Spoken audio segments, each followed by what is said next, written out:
আমি lazy daisy, French knot আর normal stitch দিয়ে বর্ডার ডিজাইন বানিয়ে দেখাবো। আমি শুরু করছি এইভাবে।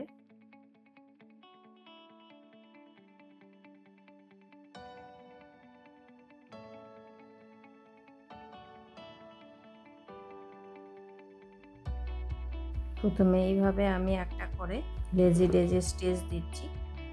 এগুলো বর্ডার হিসাবে যে কোনো জায়গাতে ইউজ করা যাবে, যেখানে একটু চওড়া বর্ডারের দরকার সেই সব জায়গায় এই সব ডিজাইন দিয়ে বর্ডার বানানো যাবে। এইখান থেকে এটার ডিস্টেন্সটা আমি 1.5 ইঞ্চ করে নিয়েছি, 1.5 সেন্টিমিটার করে নিয়েছি।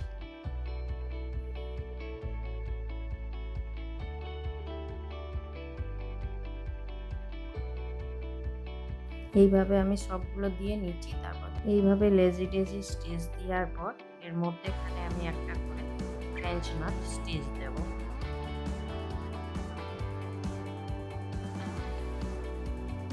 তারপর এইখানেও একটা করে ফ্রেঞ্চ নট স্টিচ দেব।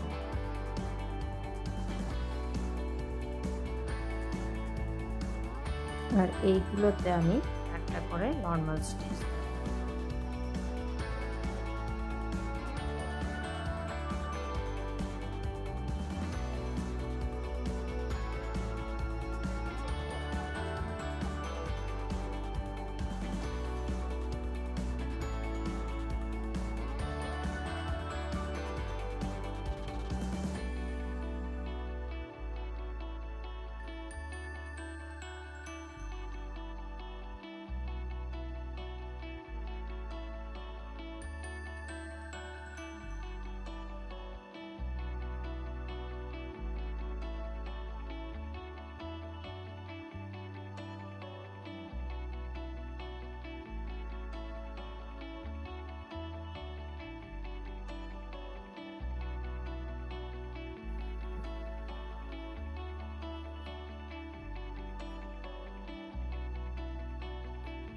এইভাবেই আমি পুরোটা কমপ্লিট করে নিচ্ছি। তারপর আমি এর ভেতরগুলোতে একটা করে নর্মাল স্টিচ দিই।